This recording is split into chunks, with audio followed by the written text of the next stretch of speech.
Hi, and welcome to Enchantment of Eternity's live discussion video, where we'll be talking about The Expanse, Season 3, Episode 8. It Reaches Out. I'm joined here by special guest, Darrin from D's Reviews. Thank you so much for joining. Hey, how's it going? Oh, it's awesome to be talking about The Expanse. Really looking forward to this, too. This episode was... it was great setup last week, and we really started pushing things forward in an excellent way this week. So I am stoked to get to dive into this. And also joining Willi from Dawn of Ice and Fire. Thank you again for having me, Mark. Yes, this was a great episode, but I have one very pressing question. Yeah, that is, where's Bobby? Where's Bobby? Well, I can actually answer that because she isn't in book 3 at all. But from reading the synopsis of future episodes, I do see they will include her in the show, but that's probably why she's not having as important a role, because they're sort of having to make things up and adapt it. But anyway, I know this is kind of old news now. They announced it like over a week ago, but this is actually the first time we're live streaming since they announced the big news that The Expanse has officially been picked up by Amazon, renewed for season 4. So now we know for certain it is a done deal. The Expanse season 4 is happening and on Amazon. So yeah, I'm really excited about that. I do really hope that they release it one episode at a time. I've been told that Amazon could go either way. It could do a Netflix drop it all at once, or it could do 1 week at a time. I'm really hoping for 1 week. We still don't have any details. We don't know how long the season is going to be, how big the budget's going to be. I'm just really stoked that we're getting it. But yeah, any quick thoughts on the big news? Really excited. I was actually stoked to hear that the big man himself is a huge fan of The Expanse, and that might have been one of the big pushes to pick that up. So, you know, when the CEO is like, "I like that show. We should keep showing that show." I think it's always a good sign for everything. And again, it does make sense. They're already streaming, you know, the past seasons of Expanse and everything. So it was a real natural mix. And yeah, I would be stoked if they did the 1 episode at a time bit, because streaming, you know, binging things are nice, but this show, I think having the time between episodes to really absorb everything is really smart. It really works. What about you, Don?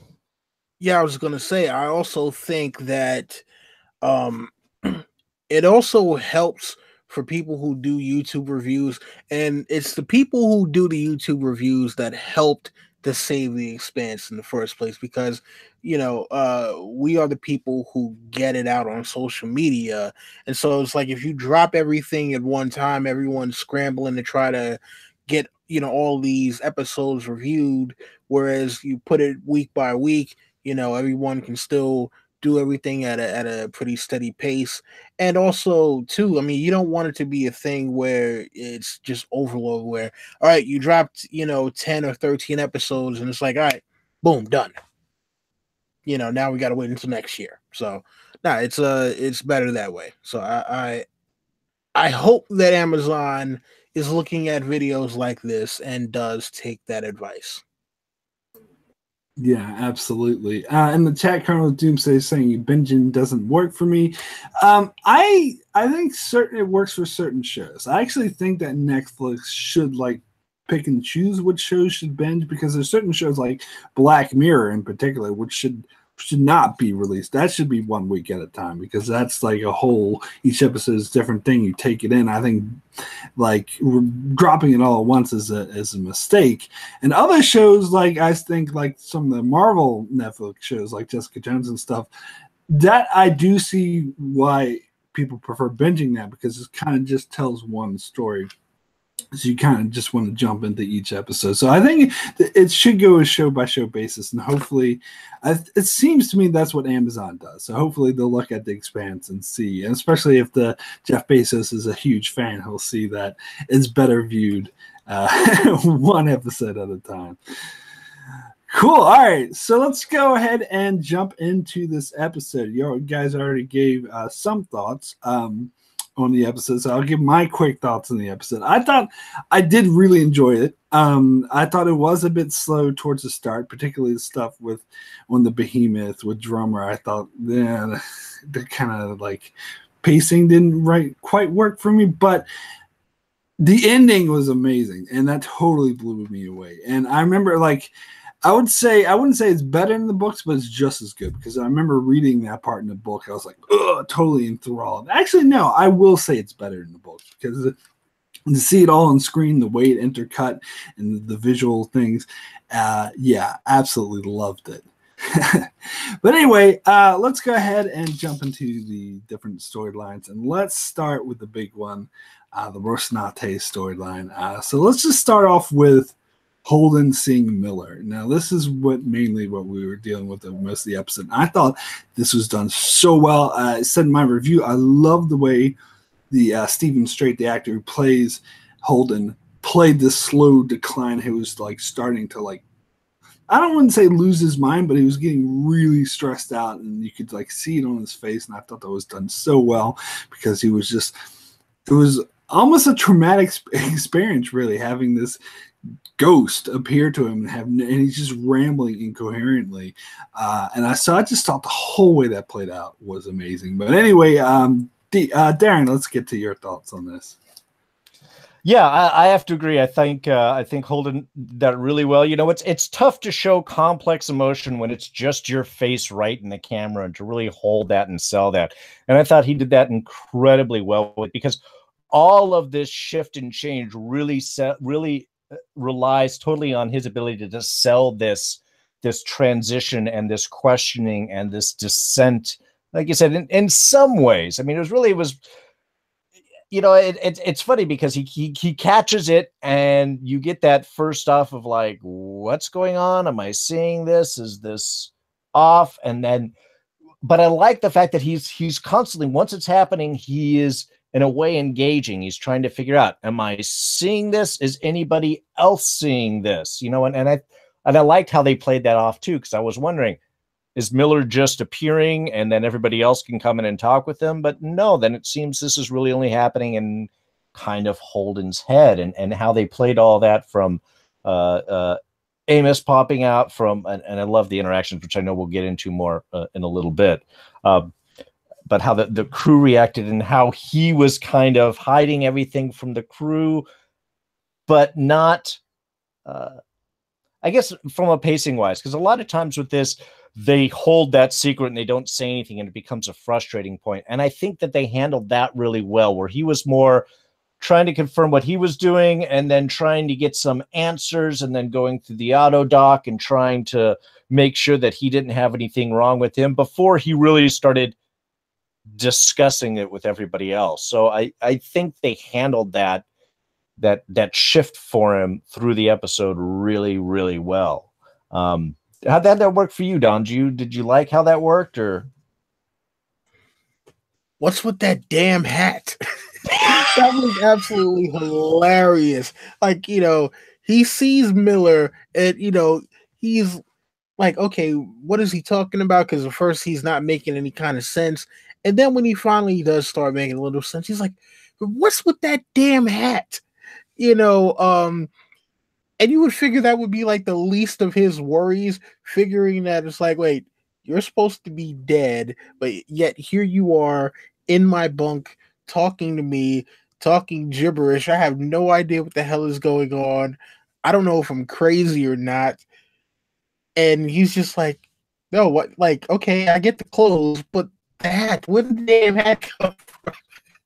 He didn't know Miller from on the station, so that was you know, kind of a hilarious, you know, a little hilarious break there. But yeah, I mean, listen, James, Captain Holden is going through it right now, man.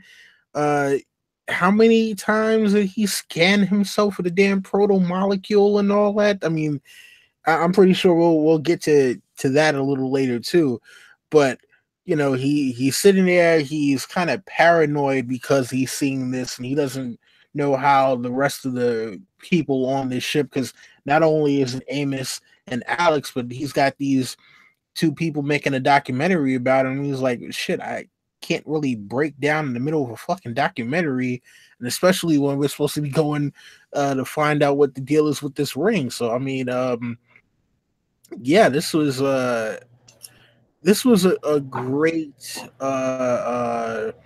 performance, and just somebody having to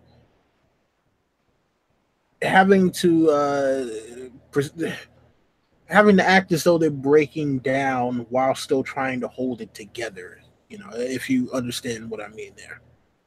Yeah, and you bring up another interesting aspect is the Monica Stewart, the documentary maker, and I did really like how, yeah, is a double thing for Holden. Is not only is he having this hard time breaking down, is that has his cameras literally filming him, and she, of course, I like how she's very smart and picks up on his issues like right away and keeps drilling him on what's going on, and of course he doesn't want to tell her, which I think is actually smart because she will think he's insane, and she's filming him, so he'll come off as insane.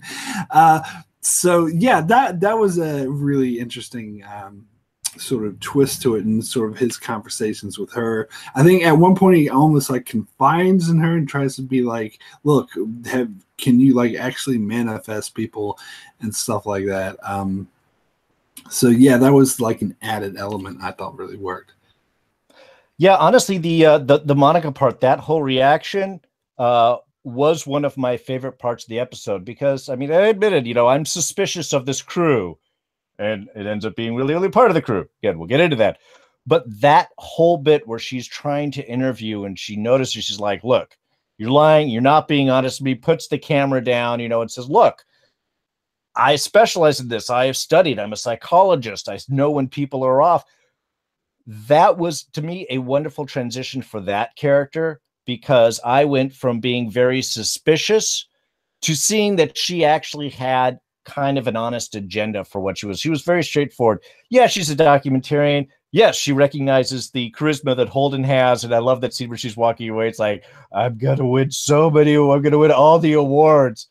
You know, it's you know, that was a great moment. But that honesty with her, where she was really willing to put things away and talk with them. And yeah, it could have been just the manipulator camera person trying to set him up. But I got, at least through the screen, through that moment, that was an honest, real part of her, that this is why she has gotten into doing what she does. And now she's going from having what's basically a paid job to try and, you know, get some insight to something that's actually going to be monumental and history changing, and she's right in the middle of it. So I gotta say that little twist for Monica, I think, was one of my favorite parts of the episode. I mean, that was interesting because, you know, especially with the things that go on later in the episode, it's one of those things where, you know, you're suspicious of them, because it was a little jarring when they even first came on board, because it's kind of like, well, where the hell did these guys come from making a documentary? And they're following people who have been on some of the most dangerous missions on the show. And so when, you know, at first you saw her trying to manipulate each one of the, oh, no, I can't even say each one. She really only tried to manipulate Holden and Amos by trying to sleep with them to get more information out of them. And then when that didn't work, it was like, all right, well, maybe I'll actually have to try to, you know, be friendly with them. But this time she actually seemed concerned, which was, you know, a little jarring, because before this, she seemed like just you know, sleazy person doing documentary. You know, like we've seen people who've done documentaries before, and sometimes when they have their agenda and the things that they want to get out of you or get on camera, you know, your well-being may not be a factor at all. And so when she actually is like, all right, let's put this away, let's talk, you know, because hey, I need to find out what's going on with you. It may still have been a like, you know, hey, I need to find out what's going on with you so it doesn't screw up the documentary. But it could have been a thing where it's like, all right, you know, let me put the sleazy reporter aside for just a moment and try to get to know the man and show him that yes, I actually am concerned beyond just, you know, what I'm putting on camera and trying to present to the people of our solar system. Ah, yeah. I actually think that I don't know. I kind of got the impression with the line where she said, "Oh, we're gonna win so many awards," that her whole. I get the idea. Her whole, "Oh, I care about your feelings," was just a facade she put on to try to get the juicy stuff, film the stuff. But yeah, I mean, she could have.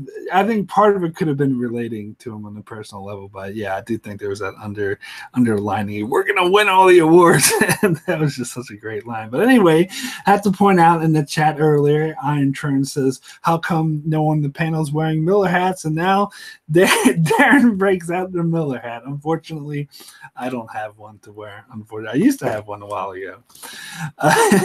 But anyway, one thing I wanted to ask you, Don, I didn't get a chance to ask you yet because I talked to Darrin last week. But what do you think, like, about the sudden shift in story? Because it seems like in the last two episodes, we went from this, you know, war storyline between Earth and Mars, and all of a sudden we're jumping into this ring storyline, which we're pretty much involved in. It's hard for me to say because I've read the books, but I will say when I read the third book, I did find it a bit jarring that we suddenly were switching gears into this different storyline. And so I get the impression the show might be even more jarring since it's happening like mid-season. So how did you find that, Don? Yeah, I actually did find it a little jarring. You know, like you said, you know, one episode it's the end of everything, and you know, you get the big squid that comes out, it turns into the ring, and then the next thing you know, it's like, okay, the crew is broken up. You only got 3 people on the Rosinante now. You got the OPA ship that's trying to do their thing. I mean, shit. Whatchamacallit, the president or Secretary General. yes, Secretary General has resigned. I'm like, wait, what the hell happened from last week? So yeah, it was just jarring because it wasn't kind of a transition where you get to see some of the chips fall, I guess. So, you know, it was a little jarring at first, but I'm good with it now. You know, I'm just trying to figure out who some of the new players are and what their motivations are. And I'm pretty sure we're going to get to that a little bit later. Yeah. Yeah, in the chat, Iron Turn says it's as if they jumped from one book to another, which they did. But my point was, in season 2, I thought the jump from book 1 to 2 was a bit more smooth. Like, you did get this sense because you were introduced to Prax, you were introduced to this hybrid, but I did get the sense that, like, they smoothed it out more, whereas this, there was like a year time jump, so it felt a bit more jarring. But I suppose there's no way to avoid that. But I'm engrossed in this storyline now, so I think you guys are as well. But anyway, Darrin with the Miller hat on. Do you have any thoughts? Getting back to Miller, since you have the hat on, like on the way he's interaction, how he was saying that, like, it's he's saying it reaches out every 13 seconds, and he was kind of implying that he's killed, and he's talking all funny, and like he keeps going into like old stories, war stories about when he was a detective. Every time Holden wants to get a straight answer, he just says, "Oh, watch the doors and corners," and we find out at the end of the episode that that was basically code. He was trying to tell Holden to go into the ring, but he needs to slow down in order to do so. So yeah, what were your thoughts on that part of it? Again, I thought that was something that was handled really well because, and it works so well with Holden's questioning of everything because, yeah, we have Miller sort of appearing and he is just repeating lines that he has said before. And he seems to be kind of caught in this loop. But then he's also occasionally breaking out of that. And I like that little transition where it's like as soon as Holden almost in a way really addresses him, then he kind of responds, you know, and then, yes, he disappears and he comes back. And now a few more questioning, we're finding out that he's kind of just the messenger. And I did love the kind of he's killed and then he's brought back to life. And the investigator does this and the investigator's looking for this and he's looking for answers and he's not. So it worked I think it worked really well from seeing from is this some delusion in Holden's mind? To know this is actually something that it's trying to find a way to communicate, and doing it through the allegory for the story. You know, I think that worked. That worked really well. I kind of enjoyed that as a bit, getting us all of these little hints, and then we see Holden having to deal with all the reactions with not only the crew but then everything that goes on after that. To like, I'm not crazy, but I got to go talk to this guy that's just appearing into my head. And I love that last sequence where he's inside the room and he's sitting down and he's like, come on. Just give me that 1 second just before we blow up. You got to talk to me. And it was just, yeah, again, the tension that was created between that interaction, I think was what really fed into a lot of the energy in with this episode. Also, this is my old Indiana Jones hat. It's actually got an Indiana Jones label. I don't know if you guys can see that right there. This thing I've had for like 30 years. So my favorite hat. All right. Cool. So Don, any thoughts on Miller? I mean, listen, I'm glad that Thomas Jane was back because, be honest with you, you know, when I binge watched through seasons 1 and 2, you know, the last episode that he's on, I'm like, wait, is he done? I'm like, wait, did he blow up? Did he not? Wait, yeah, I went through that so quickly that I was just like, I'm kind of a little lost here, but what the hell's Thomas Jane?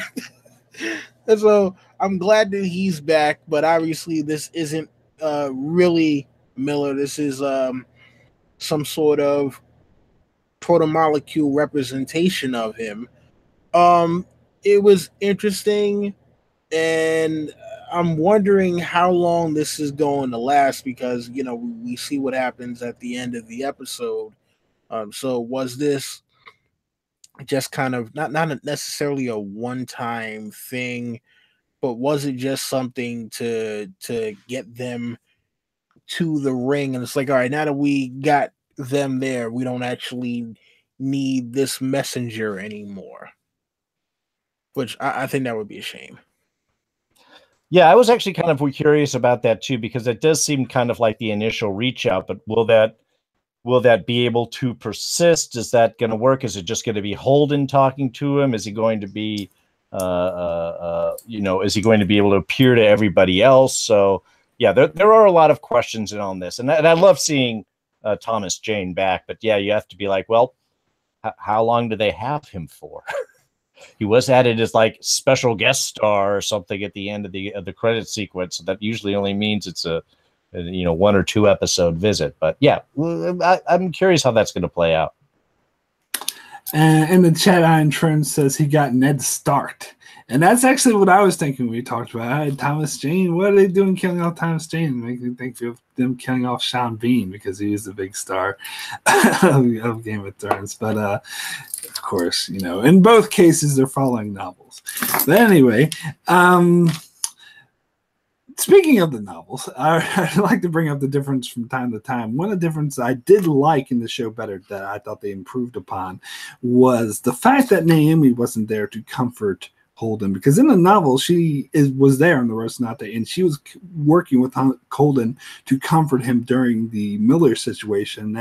And she would actually help calm him down. Here, he was alone, and I like that. I think that worked better, and because he was more stressed out, more freaked out, and he actually had to turn to Amos, really. And so we got some really interesting interactions between Holden and Amos, and I really felt like they had these great moments where they connected that we haven't got on the show yet, especially when Holden asks Amos, says, look, how many times I asked you to trust me? He said none. He's like, well, I'm asking you now. And then Amos took him for his word. And then when they were going towards the ring, Alex didn't want to do it. He's told Amos, he's like, look, Miller told me. And you could see the look of shock on Amos's face, which I thought was amazing. And then Amos took that leap and it's like, yes, Alex, do what he says. So I think this is another great thing about this episode to me, was the great connection between Holden and Amos. Well, like I had said before, how the Monica bit was one of my favorite parts. This was my favorite part because I loved that bit where Amos comes in initially and is like, hey, man, you all right? Do you need someone to talk to? Because I'm not smart, but I don't judge either. I mean, it was really, it's one thing, you're right, with Naomi being gone, and now we have this small crew of basically Alex, Amos, and Holden. They really have to rely on each other, and I think it's really calling for everyone to step forward. And I like Amos kind of shifting almost into this kind of second in command, the strong backbone behind everyone. I mean, he is always the strong backbone, but really from a character standpoint, coming that in, Naomi took a lot of that weight beforehand, and now I think with her gone, it is falling onto Amos. And I loved, again, there are so many great sequences because you have Amos honestly inquiring, and you had that great kind of honest connective back and forth between him and Holden. And then we have the discussion between Amos and Alex, where Amos is like, look, I saw this stuff going on, and they're trying to be supportive, but they're also being honest. They're not being judgy. And I love bringing up the old first officer from the can who went a little nuts. And like, oh my God, remember this guy? He was fine. So it's like Mike Ehrentraut. Yes, we see a crew that is close and is trusting and is connective, but has those honest discussions. And then, like he says, when it gets to that final point where Holden asks Amos, "How many times have I asked you to trust me?" And Amos is like, "Okay, that's right. I got to give that one to you.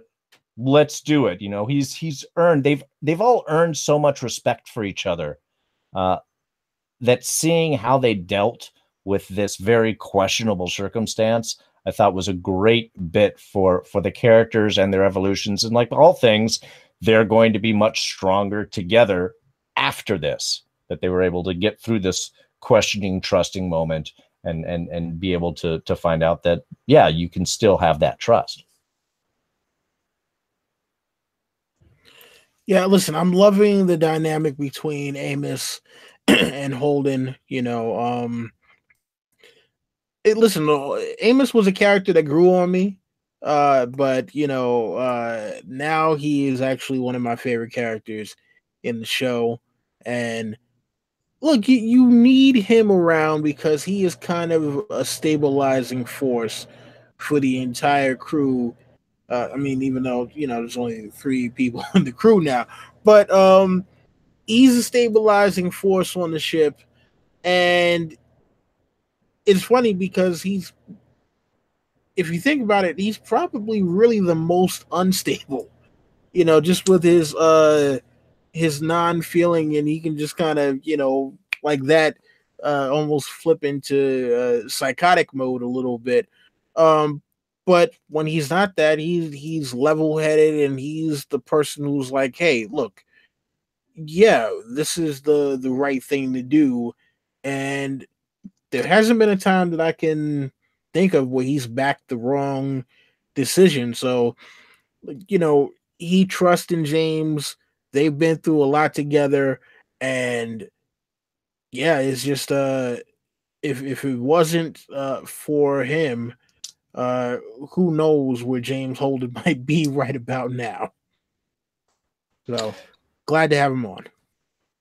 Yeah, Belinda had brought up in the chat here the sequence when Amos was yelling and Holden through the door, which yes was again one of those moments of so much tension because it's like missile is coming to us, all this crazy thing is going on. And Holden's like, I just need a moment to go hide in the airlock. It's like, why? You know, it was that perfect moment of total panic of so many different things interacting right there, and just such great character reaching out. It's like, and then Amos even saying, like, okay, 1 minute while we're running from the missile. Yeah, sorry. And there was also a nice moment when Amos caught Holden talking to himself, and he was like, "Look, I'm not the best person to talk to, but you know, I make no judgments." Holden's like, "That's actually a good quality." That was a nice little moment too. And then of course he had to, you know, if you need to take out your frustration, go right ahead. Just not on the coffee machine this time.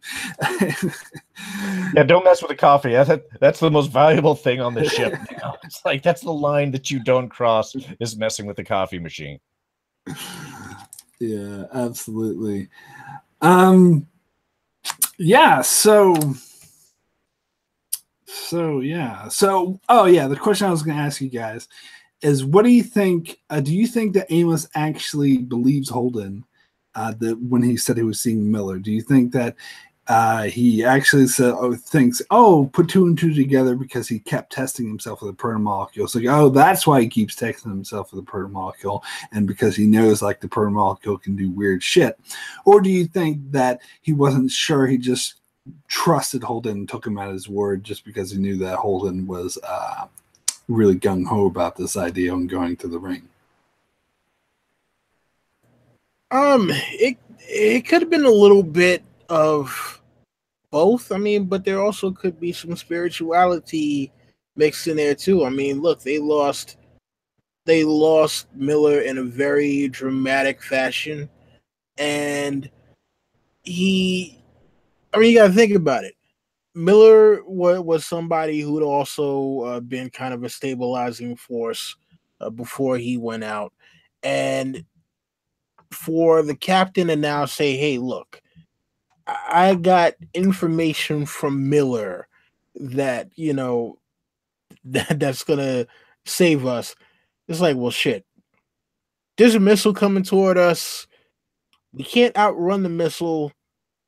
What else do we have right now? So, you know, it's one of those things where I think it was a leap of faith to a certain extent, but it was also I'm trying to think of what's the best way to put it. It was you know what? Essentially, it was a leap of faith. You know, that's the best way I can put it. Yeah, I honestly, I don't know if he believed him or not. And in some ways, I'm not even sure how important it is that he did believe. I think that might have taken a larger leap than Amos was ready to kind of grasp and go on to. I just got it that Amos felt Holden was being honest with his response. And that might have been a bigger leap for him. It's like, but Amos is also, I mean, he has seen a lot since he's been with this crew, between the proto-molecule and new creatures and aliens and all sorts of stuff. So I think maybe at that point, Amos was just like, okay, I don't know if that's actually what's happening or not, but all right, you seem to be telling me the truth. You seem to believe it. Let's just go with it. I guess we'll probably find out soon how much if he did actually believe him or not.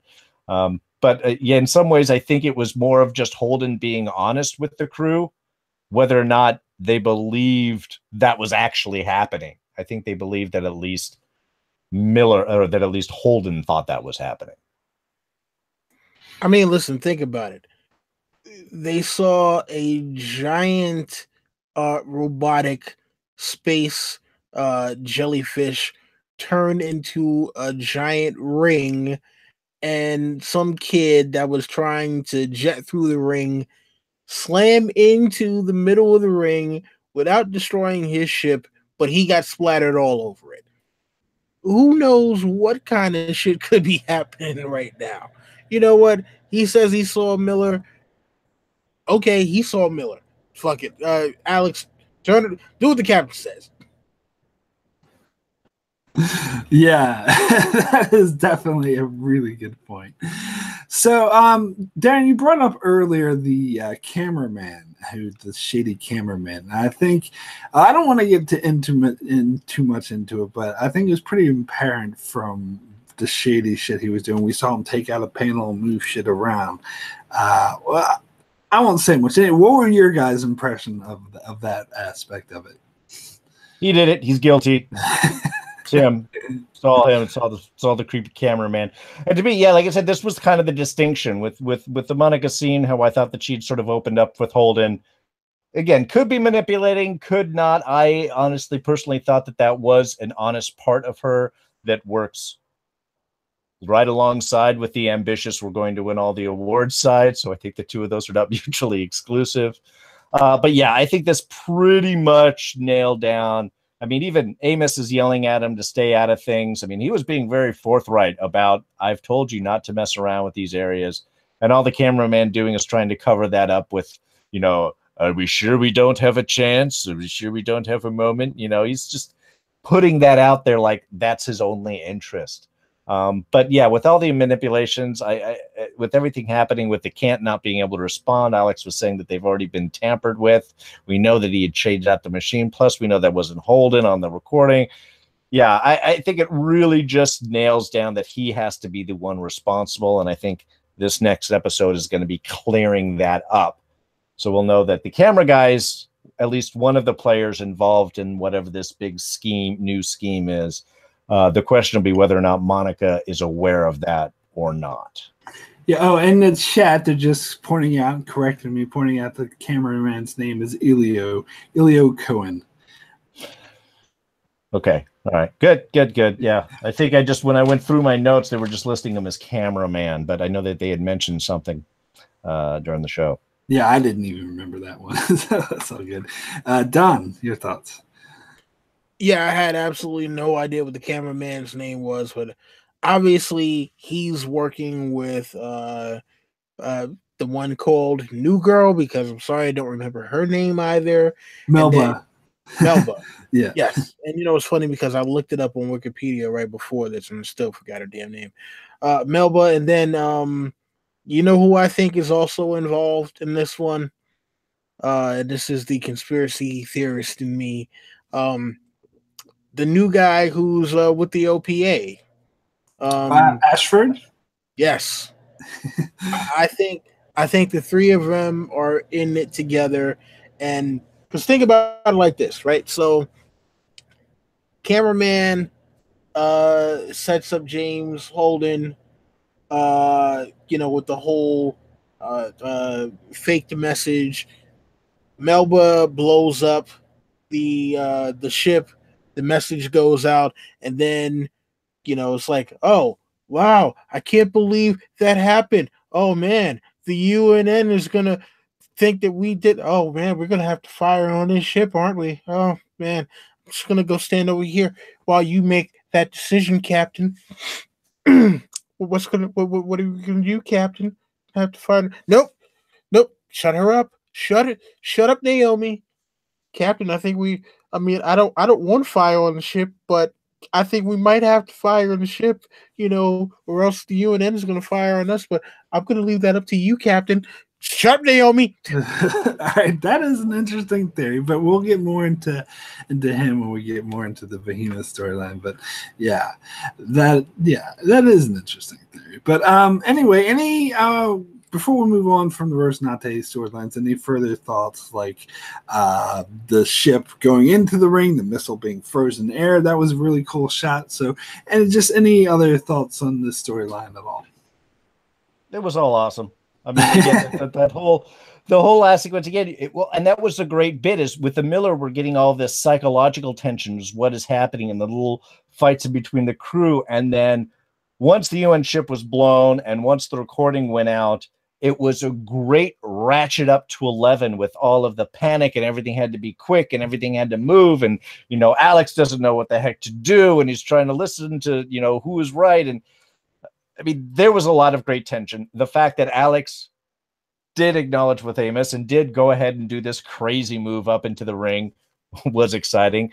From a visual effects standpoint, it was awesome. The whole sequence looked great. And that final shot where you're seeing everything kind of half frozen and nobody aware of why they're alive or what's going on. Even just when they blopped out and you just see Holden there and just the little bits of blood dropping in front. Oh yeah, great line. Don't stroke us out. Kiss as quick as you can, but don't stroke us out. I love that. But yeah, it was just, I love the effects, but yeah, it was super great how it was all slow psychological tension. And then once that hit, it was just wham, really just edge of your seat moments.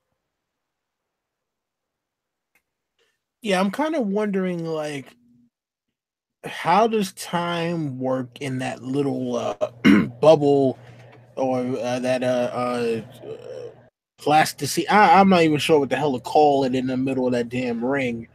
Because, you know, obviously the ship is frozen. The missile that was headed towards them is frozen, but yet the crew can still move. So, I mean, I remember seeing that. I was thinking, okay, maybe the missile had passed them or something. And it's like, nope, you see the missile sitting right there. And I'm like, how does this work? So, yeah, that's going to be interesting to see how they resolve that whole thing. So yeah, I mean, I can't wait until next week for that. Yeah, see, I had gotten that it was, you know, that was the thing that stopped the rock hopper. There was it immobilizes, it captures, it freezes the ship, but everybody inside is able to move. So I didn't see that as necessarily a time distortion, but as almost like a field of some sort that holds.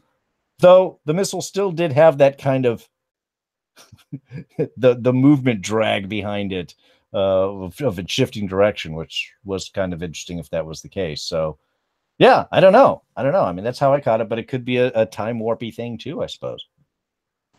I mean, I could be the book nerd. I read the book, so I could explain it, but I'm pretty sure they'll explain it in the show. So I'll just leave it at that and let the show explain. I'm sure they'll get more into how that ring works. Cool. So let's go ahead and move on. You mentioned Ashford and Drummer on the Behemoth, so let's go ahead and get into that storyline. This is storyline, like, for most of the episode, like, I thought was kind of dull. Like that scene when they were drinking and he was like, "Oh, thank God for the Mormons." I mean, I guess you kind of need that scene because as a character building scene to further establish that Ashford is actually trying to make friends with Drummer and Naomi. Because they come from opposing factions, so there's this underlining tension between them, which I really like. But I get from that scene that he's actually trying to make an effort, that he's not just putting on a face, he's not just doing it because he has to, but he wants to make this work. He generally wants the OPA to be a legitimate nation. He knows in order to do that, he needs to cooperate with the other factions and to make it work. So I suppose that aspect of it really works. So any thoughts on that scene? I guess I'll go. Yeah. Listen, I still think he's playing him. You know, he never wanted to be second in command anyway. He doesn't necessarily trust Fred Johnson. So it's like, oh yeah, I got Fred Johnson second in command is my captain. And then we got Naomi, who was just with James Holden.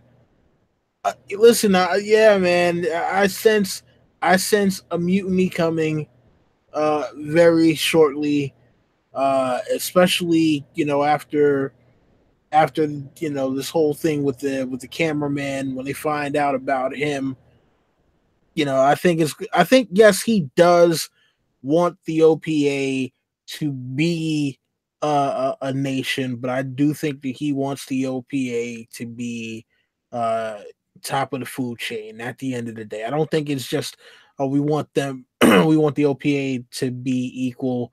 I think there is a power move that is going on behind the scenes, and he is the ringleader in my eyes. So I'm going to go the other way.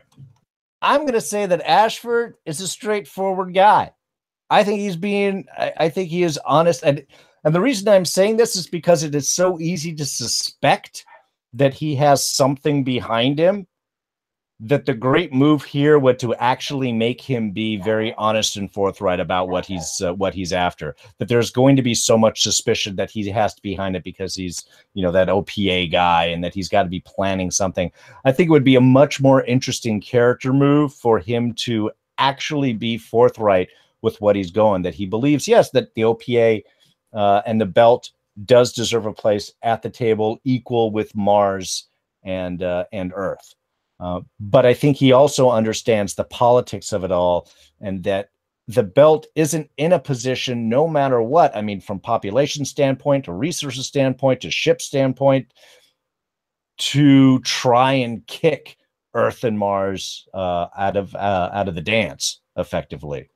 So I mean, I think that they'll play with the idea, but I would be really excited for Ashford to actually be kind of the voice of reason behind Drummer, and really trying to fill up, even if he ends up dying in 3 episodes, to prove that point. I think would be kind of an interesting thing. But so I'm just, again, I don't have a lot to go off of it, just the way that he's reacted throughout these circumstances. I would love for him to be played out as who he says he is, in the middle of a field where we're always suspecting everybody else's motives. Yeah, that's pretty interesting perspective. So yeah, let's get into that final scene that Don was alluding to earlier, where basically, so this message came out, which I think we pretty much know is a fake message of Holden claiming responsibility for destroying the ship, and he says he did it for the OK so that the belt can have superiority over the ring. So I was about to call him Bull, slipped there. But Ashford's reasoning, as soon as that message played, he was like, "We need to fire on," because in the books it was Bull who said this, but anyway. So Ashford said, "We need to fire on the Rocinante because if we don't, then the UNN are going to assume we're with them and they're going to fire on us," which I said this in my review, I don't disagree with them. And I don't disagree with Drummer for actually firing. I think in that situation, even though I know that Holden wasn't responsible and she'd be killing an innocent man, I think in that situation, there was nothing else she could have done, because if she didn't fire on the ship, then the UN would fire on them and would destroy the behemoth. And I think that was the only way they could save their ship. And I think the drama in that scene I thought was amazing. Of course, Naomi, of course, would react negatively to them. And I think it shows that she's still in love with Holden as well. But of course, she would be freaked out and she had to be removed and restrained, to even like put their hand over her mouth at one point to get her to shut up. So I thought that was a really intense added to the tension of that whole sequence there. Yeah, I love that bit, and you're right. I think Drummer did the only move that she had to do. They were pretty much backed into a corner. This is the moment where you have to either say that this is not the side that you're on, or this is the side that you're on. And to me, this is what gets more interesting, is they had to know this was going to be the sequence of reaction. So how much was this to make a statement on the part of this terrorist wing, or whoever is behind it, whatever we want to call it at the moment? Obviously, we saw, and I know we'll get into Mel, but there seems to be a dislike of Holden, certainly, to sort of frame him on this. Is he just disposable? Is this a revenge bit? You know, is this a third party they can easily blame and get rid of, that nobody is going to ask any more questions on? You know, to me, it starts getting into the motivation, because this seems to have been set up beautifully from a reaction standpoint. The only unexpected point is the fact that Holden would run to the ring, and that would be in some way to save him. I think that was not expected in any way, shape, or form. It was some way of this group making a blast claim against the UN, against Mars, for the belt, and cleaning up all the loose ends in the moment. And I think that's the point where they had put Naomi or put Drummer in there. So, yeah, I think Drummer had to make that move. Naomi had to have that reaction. But really curious, this really gets me curious, is what was the actual plan and what were they trying to do from here? What was the thought going to be the next step? Cool. Well, again, oh man, this crazy message just came through. We're gonna have to blow him up, Captain. Yeah, if you don't blow him up, man, they're gonna fire on us, and it's just, I mean, you're the captain, you got to make the call. But if I were in your position, had to shoot him down. Tying up loose ends. One of those loose ends being that cameraman who had absolutely no idea that he was going to be a damn target. So, yeah, man, listen, I'm thinking Ashford is involved, which is why the first thing, and mind you, yes, if you're on that bridge and that just happened, of course, the first thing you're going to be thinking is, man, we don't want them thinking we're involved. They hailed the UNN and like, look, we had nothing to do with it. And they made a great point. They're like, look, first, one of your crazy belters goes and tries to run through the damn ring and gets himself killed. And now you got somebody from the OPA that just blew up one of our ships. And you're saying that, you had absolutely no idea about this. And not only, it's not just somebody, it's James Holden. And you're going to tell me that you had absolutely no idea about this. And so, yes, from the outside looking in and not knowing all the moving parts, it absolutely would be the right call.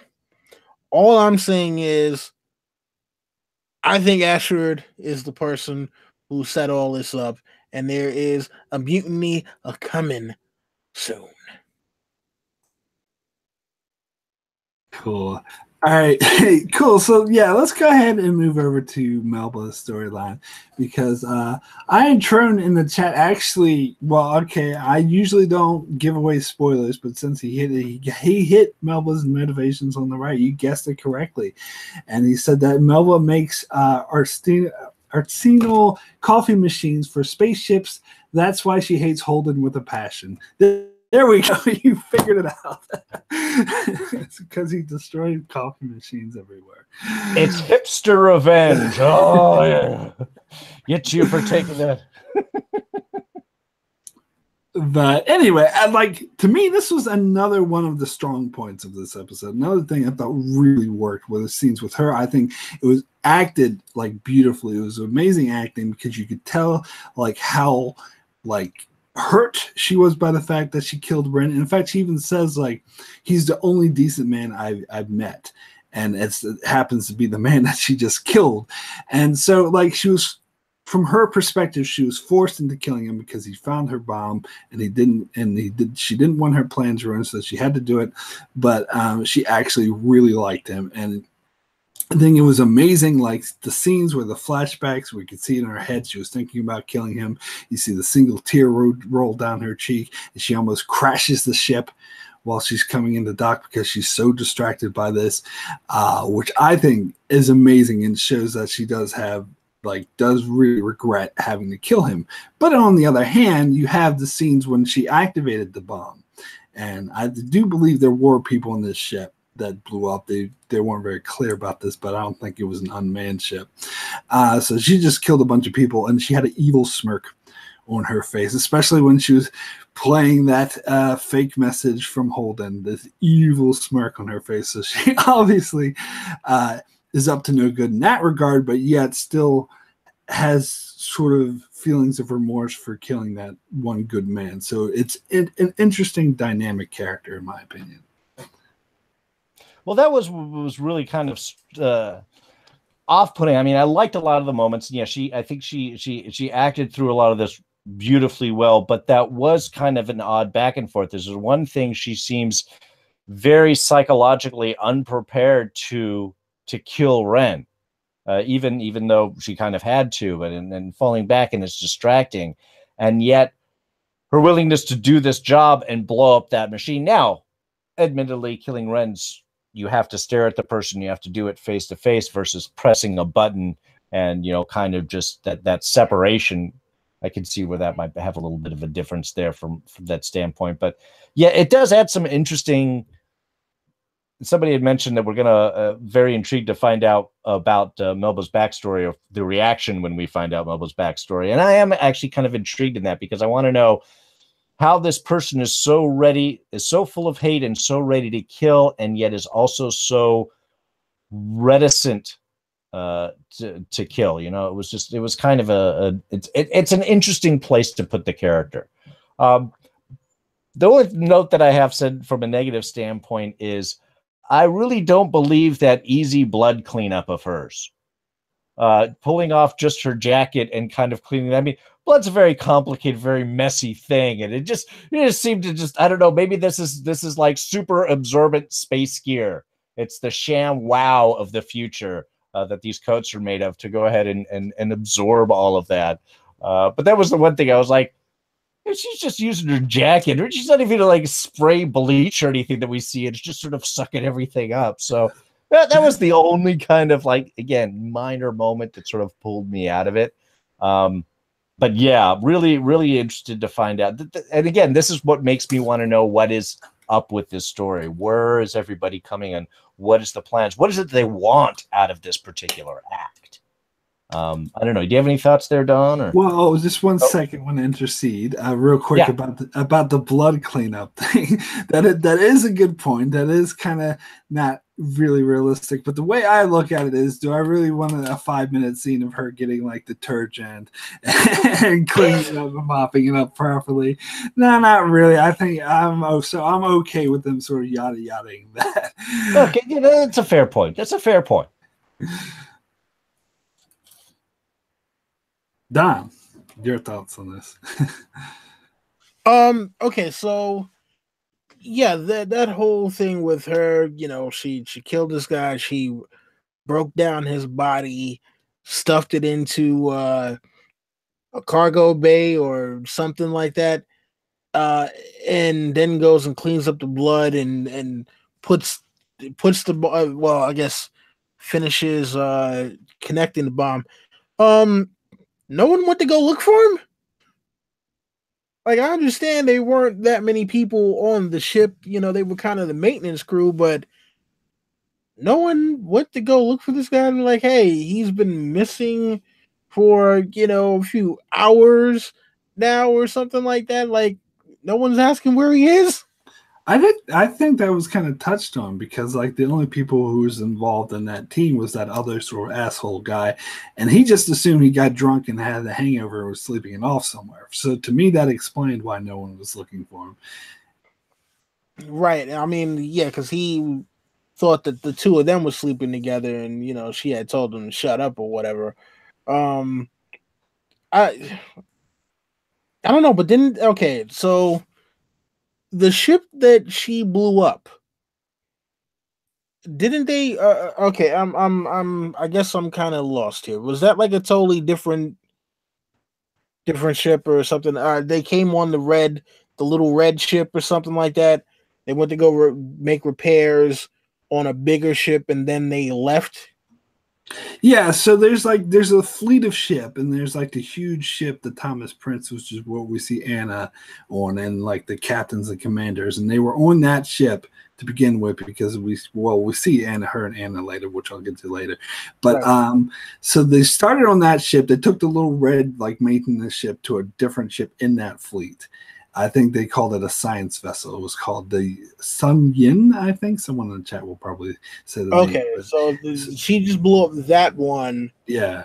And this guy didn't realize that the other member of his team never got back on the maintenance ship. Yeah, as I said, I think he assumed that he was off sleeping off his hangover on the science vessel. It's like, and he was even saying when he was messaging Melba, he was like, "You guys got to hurry up, or I'm going to leave you behind." So I think in his mind, he's just leaving him behind because his lazy ass didn't get there on time.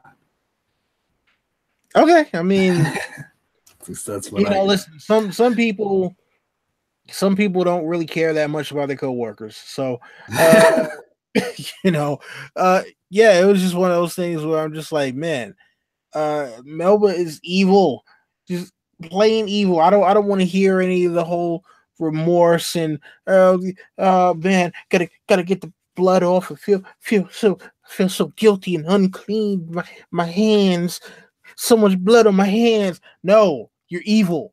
You're a bad person. You bad, evil, bad. That's all I got to say. So no redeeming qualities for Melva. You don't care about her tears and sympathy. She's just nope. Fuck your tears. It's just bombing removes all sympathies. Once you start blowing things up, all the sympathies are gone. Yeah, that is a good point. Cool. All right, so let's just real quick touch on Anna. She didn't really have that much to do this episode. We just see her hanging out with the big wigs. As I said, like, I totally buy that she is hanging out with the big wigs because the show's established that she's sort of Avasarella's representative there, and so she's considered like this high up VIP brass, and it seems like she's always the one who's speaking reason in the room with a bunch of unreasonable people. Like before is Aaron Wright and Gillis, and now there's a bunch of guys like, oh, the belts, the belt is trying to claim the ring. They set it off, and she's like, it's just some dumb kid trying to impress a girl, and she's the one with like the voice of reason. And I think that's an interesting dynamic. I really like that. Yeah, I'm enjoying Anna on there because it seems like there has to be just the one person speaking logic on each vessel, and so we're just sort of spreading them out right now. And I kind of like that, and I think that's it's a good use for the character because you're going to have all of the military bigwigs that are handling all of your standard military points of view, and now you have somebody else who's basically in some ways an outsider from all of this. That can look at it from a more of an objective standpoint. So yeah, I mean, not a whole lot with her. It seemed to be, again, this is the role that she is going to be playing. She'll be the connection. Obviously, she has some minor connection with Arasanate as the a big thing from Aaron Wright message came from them. So, and I'm sure Avasarala also obviously has a trust for Holden. So I think that's going to be kind of her position, but yeah, not a lot in this episode. Just like you said, a voice of reason, supporting rock hoppers, impressing girls. Yeah, and I mean, it's funny what she says is like, hey, it's like, oh yeah, have you met your god yet or something like that? And she's like, well, yeah, you know what, if we're just gonna go in acting like a bunch of idiots, we might as well just turn around because I'm pretty sure this is not the way that you would want to meet a god. So yeah, I mean, someone has to be the voice of reason. Someone has to not just be a total warmonger. And apparently, even hundreds of years in the future, only women are the ones who are not running around trying to be warmongers. So, guys, I think we have to step it up in terms of evolving our brains to not, always want to just blow something up. War. No, wait, I'm sorry. The opposite of that. You're right. I'll work on it. Yeah, so, and as I mentioned in my review, I think that the captain seems like a more reasonable, more intelligent man than Gillis was, the Secretary General. So it seems like he'll be more receptive to Anna's sort of voice of reason.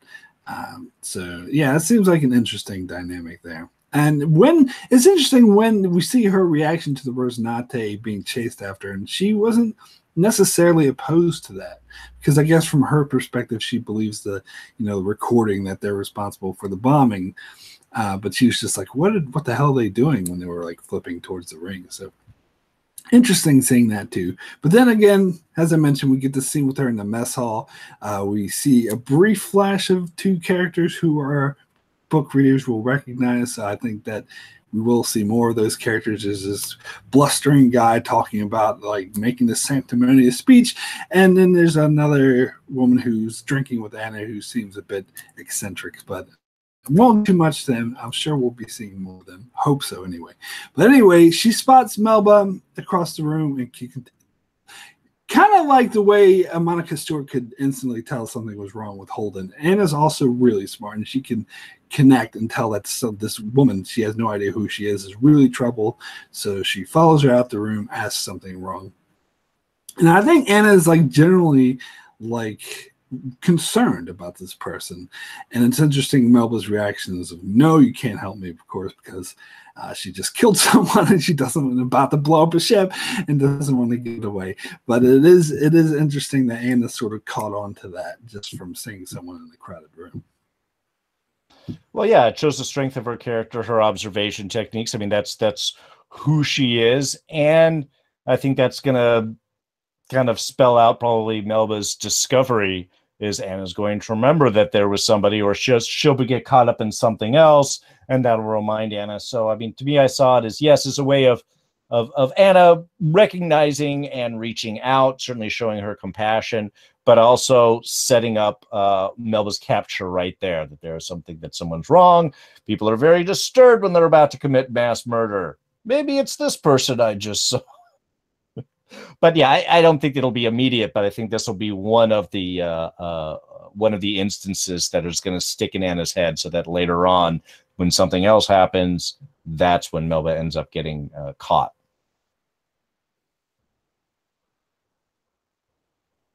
Well, the thing I'm wondering is, when Melba actually does get caught, is she going to rat out our friend Ashford?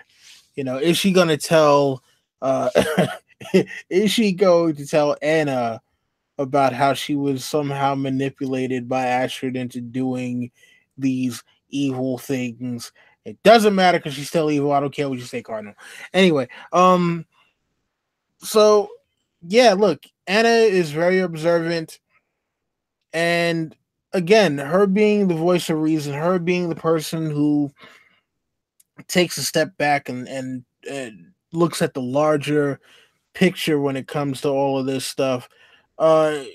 She definitely is going to be a key player going forward, and she's gonna probably be the first one to really figure out that it wasn't the Rosinante that blew up that ship. I wouldn't be surprised if she was the first one. Yeah, she has shown herself to be really smart like that. So yeah, that is an interesting prediction. Anyway, I think we pretty much covered the whole episode now. So we'll go ahead and sort of wrap this video up, and you guys can end on any sort of thoughts, hope, what theories, or what you expect, other than the theory you talked about already done, but what you might expect to see in the next episode coming up. So Darrin.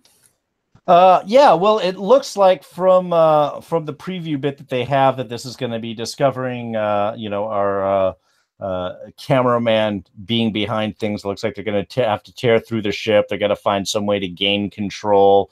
If they're going to, if they're frozen and are able to use their guns to shoot down the missile or find some other way to sort of get around, that's what it looks like that it's going. And to me, it would be great if they discovered what's going on the Rossi, what is, whatever the cameraman, assuming that he is the guy behind this. I know he has a name. I forgot it already.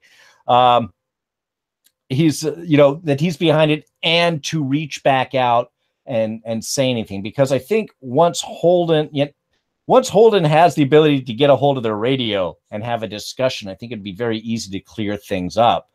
And also, I think the dead time is going to be used to go over the transmission and to see, because Naomi had said, hey, if you examine the transmission, you're going to see that it was a fake that's had to be done, but we don't have time to do that, was Drummer's response. And I think this is what they'll find out now that the Rossi's kind of frozen in the gate here in this circumstance, assuming that they're not locked in time, but it's just some sort of field that they're within.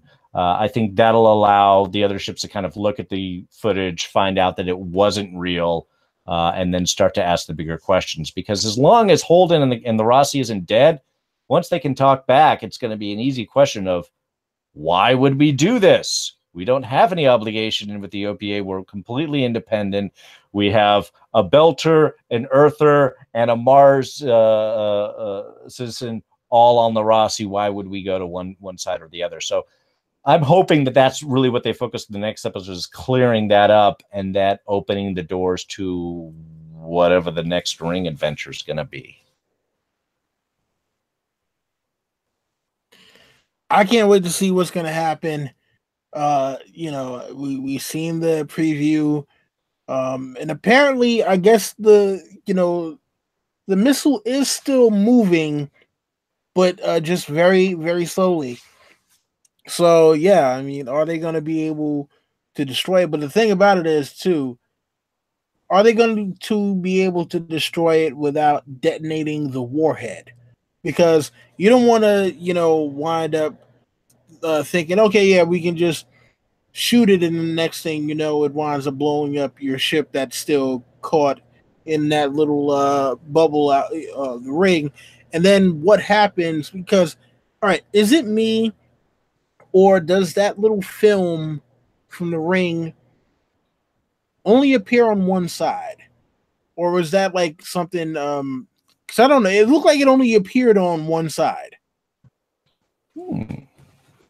So, yeah, I mean, I if that's some sort of portal or something like that, I want to see what's going on the other side there. They didn't really show too much when it comes to that. So it's going to be interesting.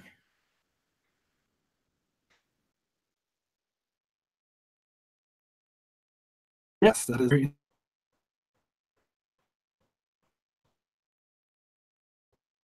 Did we Hey, did we lose Mark? there There he is. Did you lose? Hello. Can you hear me now? Got you now.